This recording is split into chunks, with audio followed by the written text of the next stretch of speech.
Fala pessoal, beleza? Sejam bem-vindos aqui ao vídeo da análise semanal. Hoje é dia 2 de maio, primeira semana aí do mês de maio, né? Vamos dar uma olhada aqui no meu relatório sobre as notícias que impactaram aí nessa última semana, as notícias que tem para impactar nessa semana que se inicia hoje, né? E vamos dar uma olhada aí no relatório COT e nas principais regiões aqui do gráfico para a gente ver onde que teve defesa de player, onde entrou mais volume, para a gente se preparar aí para operar essa semana, ok? Começando aqui, né, vamos só dar uma lida no resumo. Todas as atenções se voltam para o relatório de empregos, o payroll, né, nessa sexta-feira, que apontará uma aceleração na recuperação no mercado de trabalho, quase 1 milhão de novas vagas aí, a gente vai ver daqui a pouco. No Reino Unido, as eleições locais serão realizadas na quinta-feira, para quem opera a Libra aí, e o pessoal do Forex, né? Vamos ficar de olho nesse evento aí, eleições é sempre volátil, né? Temporada de ganhos continua com a Pfizer, General Motors, Berkshire Hathaway, PayPal, depois tem mais algumas ali, daqui a pouco a gente vai ver. Pesquisas de PMI do mundo inteiro, é o que mais vai impactar essa semana, né? PMI é meio que o termômetro das economias, porque é uma pesquisa feita por quem está diretamente lá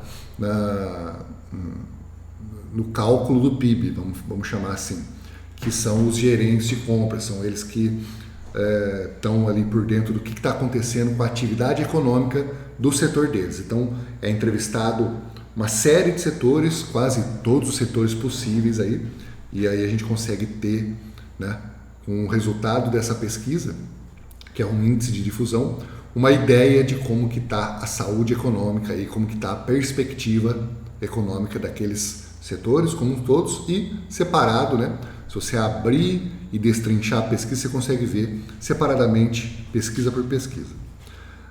Política monetária do Banco Central do Reino Unido, da Austrália e alguns outros aqui, ó, inclusive o Brasil, outros bancos centrais menores, né? Mas vamos focar principalmente nesses dois. E outros dados comerciais aí. Depois eu vou mandar esse relatório aqui no grupo do Telegram, no canal do Telegram. Depois vocês baixem, né? Baixem e dão uma lida. Só dando uma passada rápida nos destaques, né? Que eu destaquei em negrito. Aumento da folha de pagamentos aqui dos Estados Unidos, o payroll. A previsão é de 978 mil novas vagas, tá? Então isso aqui seria maior do que do mês anterior, né? Balanços, as principais empresas: Pfizer, General Motors, PayPal, Uber e Berkshire Hathaway, né? Warren Buffett. Eleições da Inglaterra, Escócia e País de Gales, né? Com destaque, pessoal, atenção especial aos resultados das eleições parlamentares escocesas, né? O ministro Boris Johnson, o primeiro-ministro Boris Johnson, disse em abril que não se oporia a um segundo referendo de independência da Escócia, né, se o Partido Nacional Escocês ganhasse a maioria. Tá? Vamos ficar de olho nisso. Na Europa, PMI, China, balança comercial e PMI, né? Depois vocês deem uma olhada aí, uma lida, para ficar por dentro do restante. Com relação ao relatório COT, deixa eu até dar um zoom aqui. O S&P ele deu uma boa subida nessa semana aí no COT que fechou na última terça, né? Lembrando, o COT ele vai de quarta e fecha na terça e é divulgado na sexta-feira. Então, a gente tem acesso a esse número na sexta-feira, mas o fechamento é na terça. A última terça foi dia 27 de abril. Teve uma subida aí de 54 mil contratos, uma subida boa. No Nasdaq caiu mais um mês, 2.630 contratos aí. Eu veio inalterado, a Libra subiu 4 mil contratos, o DX devolveu um pouco, tinha subido forte aí na semana anterior, né? Tinha caído forte na semana anterior, devolveu mais um pouco. O ouro praticamente ficou inalterado. Desculpa, deixa eu só conferir aqui que eu acho que esse número aqui está igual, ó.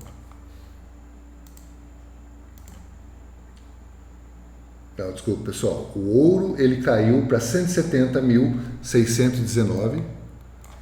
Esse aqui tinha faltado eu fazer. Vou arrumar.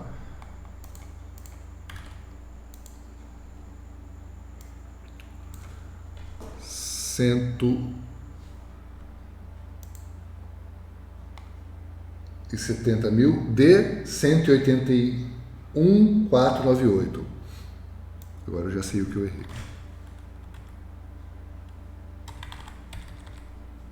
Tinha colocado o resultado aqui. Então, de 181.498 para 170.619, teve uma queda aí de 10 mil contratos.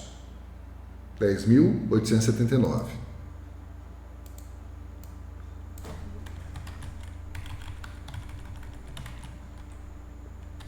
Então, uma queda aí de 10.000,88 aí arredondando.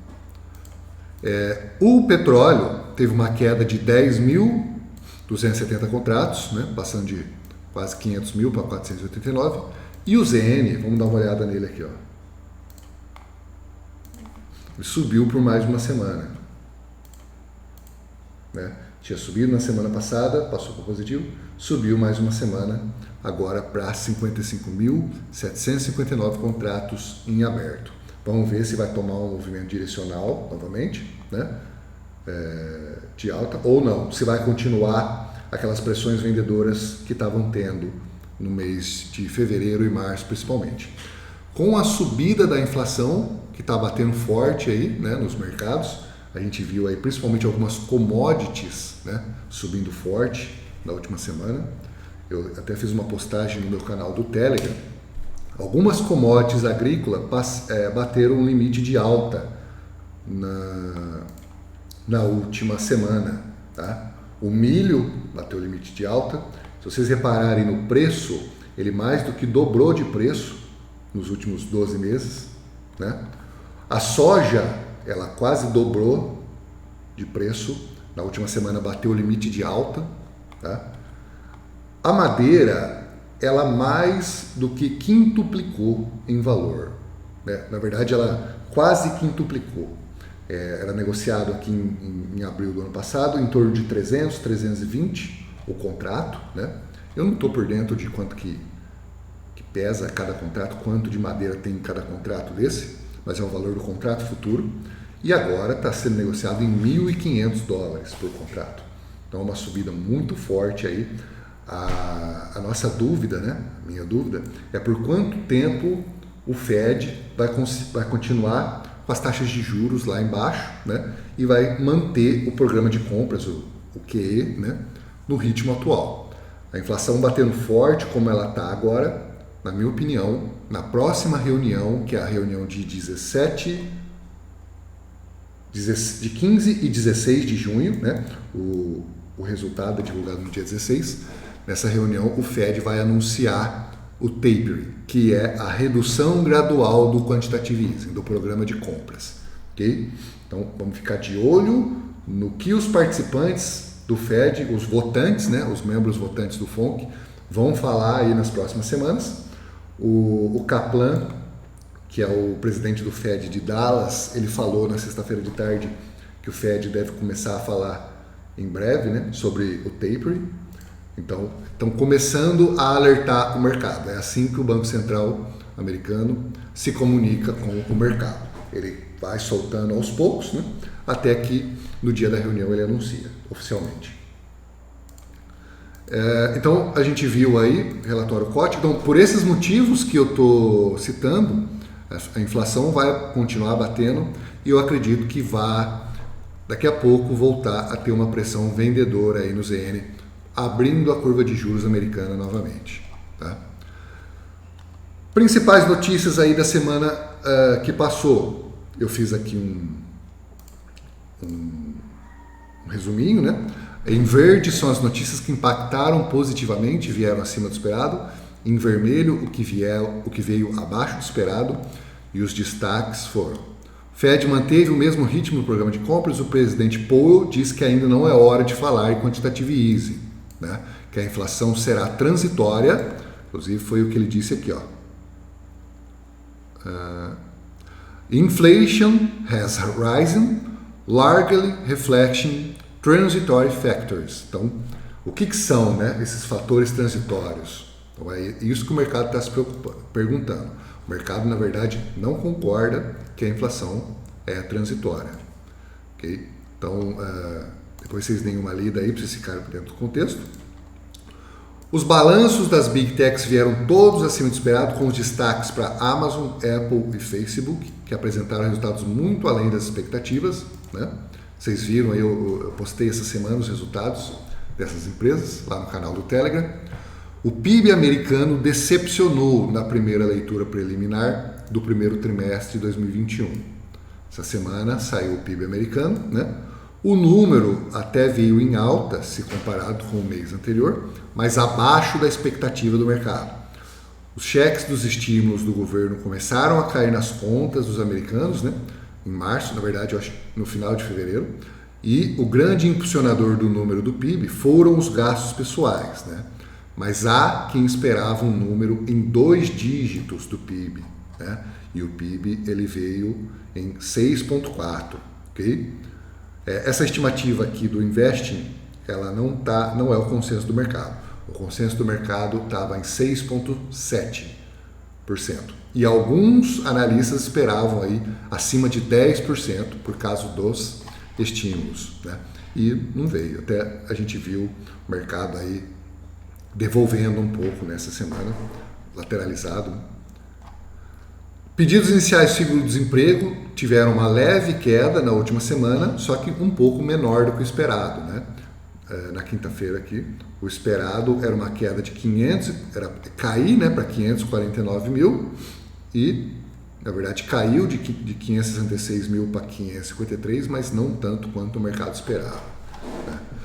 Agora, a média das últimas 4 semanas vem caindo forte, né? Então, os pedidos iniciais aí cada vez menos americanos solicitando os benefícios, né, do seguro-desemprego, mas ao todo 16 milhões de americanos ainda, tem um errinho de português aqui, recebendo alguma forma de auxílio-desemprego do governo americano. Desde que o Biden assumiu, lá na segunda ou terceira semana de janeiro de 2021, praticamente não mudaram os números aqui, né? Ó, sobe, né, cai um pouquinho, sobe, cai, sobe um pouco, cai. Aí, nas últimas semanas agora vem caindo um pouco menos, mas se você avaliar o total, praticamente não mudou, né? Varia aí entre 16 até 20 milhões de americanos recebendo algum tipo de auxílio, né? Então, esses foram os principais destaques da semana anterior, principais destaques dessa semana, tá? Então, só para ficarem alerta aí, pessoal, é feriado no Reino Unido e no Japão amanhã, segunda-feira. Na Europa, PMI de manufatura, né, de todos os países europeus e da zona do euro. O principal é o da Alemanha, é o motor da Europa, né? Depois, às 10h45 tem o PMI dos Estados Unidos e às 11h o da ISM, que é mais volátil, né? Às 22h45 tem o da China, ok? Na terça-feira, de madrugada, né, da segunda para terça, tem decisão de taxa de juros e política monetária do RBA, Banco Central da Austrália. Tem mais algumas notícias aqui. Na quinta, o destaque é para o ADP, que é o relatório de empregos, né? 2 dias antes do payroll, a ADP e o BLS, que é o que divulga o payroll, eles têm praticamente as mesmas fontes de pesquisa. A ADP ele tem uma fonte em 80% parecida com a BLS, então é meio que um prelúdio para o payroll. Se esse número vem ruim, praticamente o do payroll vai vir ruim também, ok? Às 10h45 tem o PMI da Market de serviços e o PMI composto. Às 11h, o PMI da ISM de não manufatura. Okay?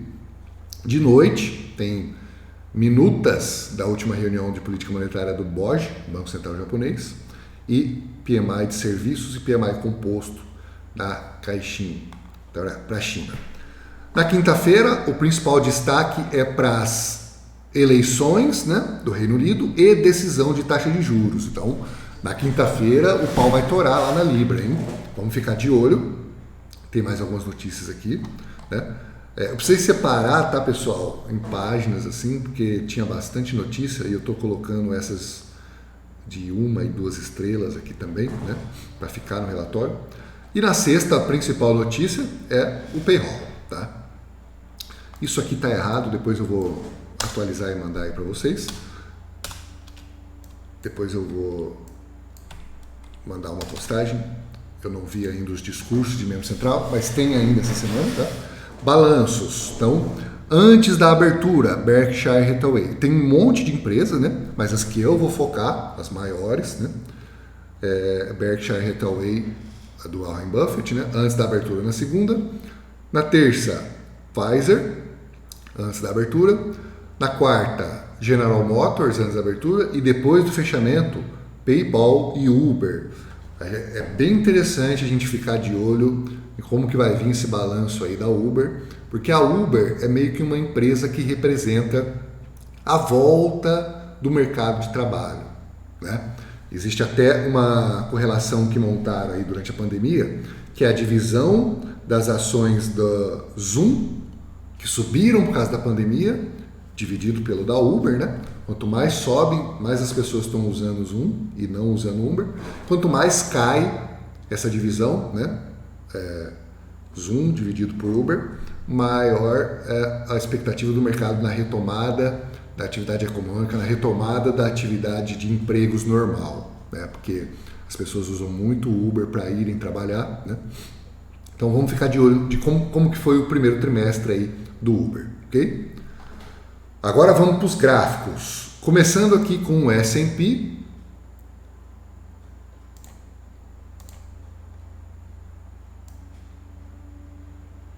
O S&P ele fechou, o S&P ele fechou na última sexta-feira em queda, né? Padrão short em L, a principal, o POC ficou aqui, pessoal, seria mais interessante pro perfil short em L ele ter ficado aqui embaixo, né? Mas não tem problema, né? Aqui para cima teve pouca acumulação, então eu classifiquei esse perfil como short em L com rejeição no suporte, tá?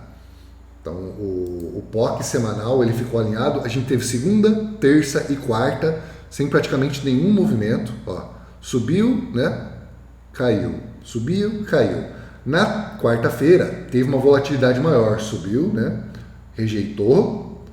Teve bastante notícia aqui nesse dia, depois voltou tudo praticamente. E aí na sexta amanheceu mercado asiático abrindo em queda, Londres em queda e sexta-feira na abertura americana praticamente não mexeu, né? Ficou subindo, caindo, subindo e fazendo zigue-zague, fechou aqui no POC semanal, ok?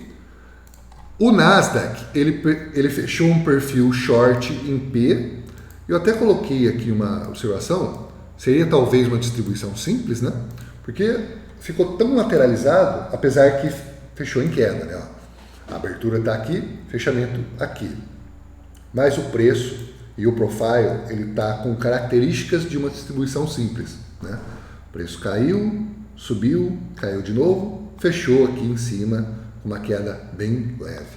Eu consegui vender bem aqui, ó, quando o POC subiu até quando o preço subiu até o POC de quinta-feira, a VWAP semanal ajudou a segurar também. Eu fechei 80% da minha operação aqui embaixo, quase antes do fechamento de Nova York, né? E deixei 20% para essa semana para pegar uma possível continuação desse movimento, ok? Agora, com essa expectativa desse número alto aí do payroll, vamos ver se realmente vai continuar caindo. Essa minha fatia da operação que ficou aberta, tanto faz se voltar contra mim e me estopar no 0 a 0, tá? É uma porcentagem aí da operação que não vai me fazer falta nenhuma. E se o preço andar bastante, começar a derreter e cair bastante, aí sim vai dar um retorno, né? Porque os índices todos estão lá na máxima histórica, né? Tanto o S&P está negociando lá na máxima histórica, quanto o Nasdaq, quanto o Dow Jones. Então eu espero em algum momento aí uma possível correção, até para a tendência a continuar saudável, né? É saudável uma retração, né? Uma reversão nessa tendência, vir buscar liquidez aqui para baixo, e aí o mercado montar a posição e aí continuar, ok? Então, não sei se vai ser agora, Mas eu deixei um pedaço aí, é dessa forma que eu pego movimentos maiores, né? Deixando pedaços de operações aí abertas. Vamos voltar aqui. Então, Nasdaq e S&P é isso. O euro, deixa eu até tirar isso daqui. O euro subiu o mês inteiro de abril. Tá? Ele abriu o mês de abril, vamos pegar aqui, ó. Dia 1º de abril está bem aqui, ó. O mês inteiro tendência de alta. Quando ocorre esse tipo de movimento e a gente vê os índices americanos subindo também, renovando máxima, né? Ocorre uma coisa chamada fixing do final de mês do dólar. Né? O que é isso? Os gestores, os fundos que têm exposição a ativos em dólar, principalmente ações, né? Eles fazem um rebalanceamento das carteiras para ajustar o valor, né, do dólar. Como o dólar se desvalorizou frente a tudo praticamente, né, em abril, olha como o dólar caiu. Né? Então, no final de mês, tem uma recompra de dólar. Né? Por quê? Porque vamos supor que um fundo ele tenha 30% de participação, 30% do portfólio dele seja em ativos, não estou falando só ações, tá? Seja em ativos cotados em dólar, né? E o dólar ele se desvaloriza aí, sei lá, 5% no mês. Então no final do mês esse fundo ele vai fazer esse rebalanceamento. Isso é o que a gente chama de dollar fixing, ok? E agora esse fundo ele pode aí reajustar comprando esses ativos. E o mesmo ocorre caso o dólar estivesse subindo muito, tá? Pode ter uma devolução aí no fim do mês para o fundo realinhar a exposição dele. Se a exposição definida do fundo for 30% em ativos de dólar e com a valorização do dólar esses ativos ocupam agora 37% da carteira, então pode ter uma venda aí massiva, ok? Uma coisa aí que a gente olha, presta atenção, quando uma moeda se distancia demais aí, igual se distanciou agora, nesse mês. Voltando aqui, né, pro euro no intraday. Opa. O euro na sexta-feira, então, ele caiu bastante por essa demanda, tá? Forte aí pelo dólar. Vamos ver agora nessa segunda-feira, essa semana, se vai voltar e visitar aqui o POC semanal, né? O POC semanal ele ficou bem longe aqui do fechamento, né?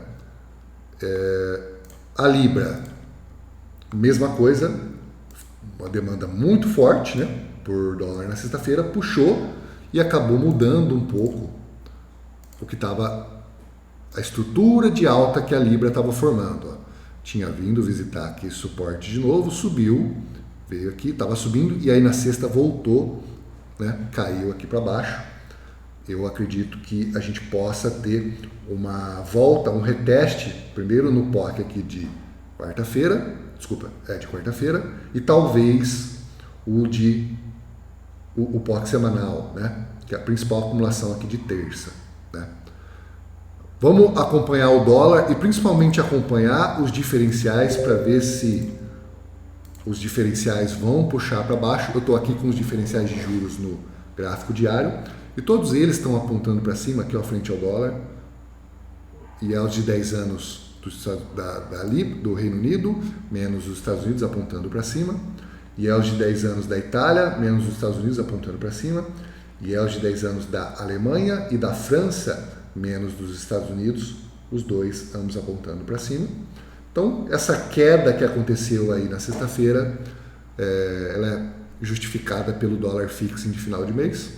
Provavelmente a gente vai ter uma volta, pelo menos um reteste nesses POCs aqui, ó.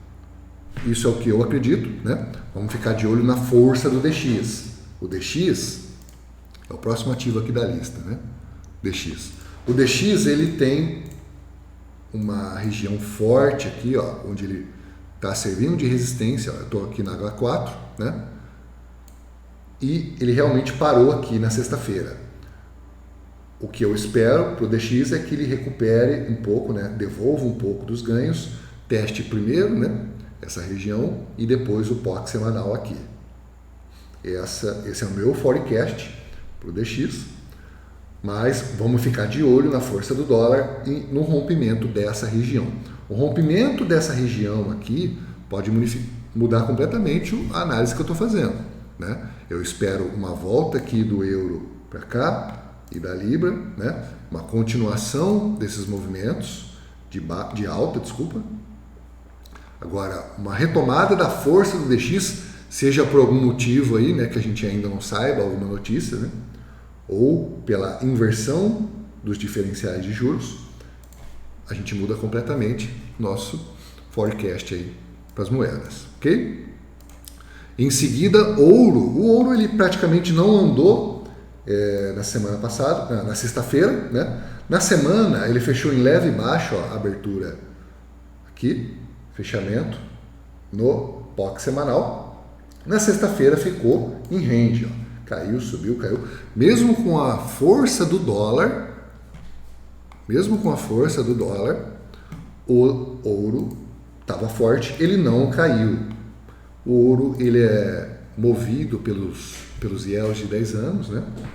Como a gente viu os IELs de 10 anos parado, aí, não teve impulso comprador, nem despencou, então isso não puxou o ouro, tá? Na verdade, essa queda aqui, ó, dos IELs de 10 anos poderia até ter puxado o ouro um pouco mais para cima, né?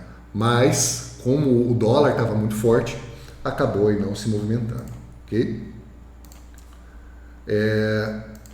Para finalizar a nossa análise, o petróleo, deixa eu voltar aqui, essa outra tela. O petróleo ele subiu forte. Deixa eu só achar aqui meu. O petróleo subiu forte na semana, né? No final da quinta-feira falhou aqui, ó, de tarde no rompimento da máxima, na abertura, né, da NYMEX o preço caiu e na sexta-feira devolveu bastante. Eu não espero que preço de commodities vá cair no curto prazo. A tendência é o petróleo continuar a tendência de alta, tá? Todos os fundamentos estão mostrando isso. Agora, a gente tem algumas notícias com relação aos estoques essa semana. O que a gente tem que ficar de olho é para saber se a demanda está diminuindo ou não, se continua aumentando. Vamos dar uma olhada aqui em que dias que tem.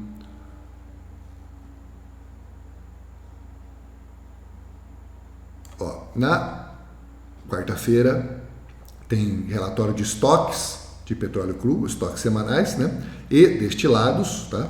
Eu tirei os destilados aqui da lista, mas tem todos, gasolina, Cushing, etc. E tem um relatório semanal da EIA, ok?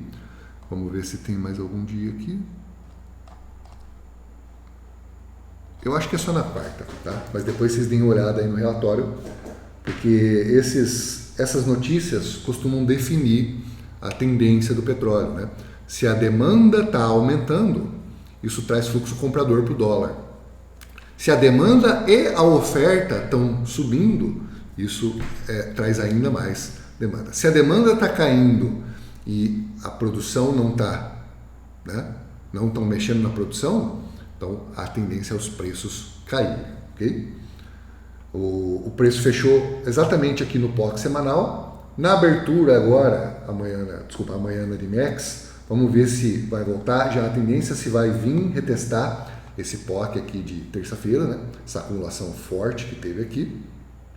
E aqui pode ser um ponto de tomada de decisão, para caso rejeite e volte a subir, a gente opere comprado aí o restante da semana, ok? É isso aí, pessoal. Eu espero que vocês tenham gostado aí da análise. Qualquer dúvida pode me mandar mensagem lá no grupo ou no privado aí no Instagram, ok? Então é isso aí. Um abraço a todos, ótimas operações aí para todo mundo e uma ótima semana.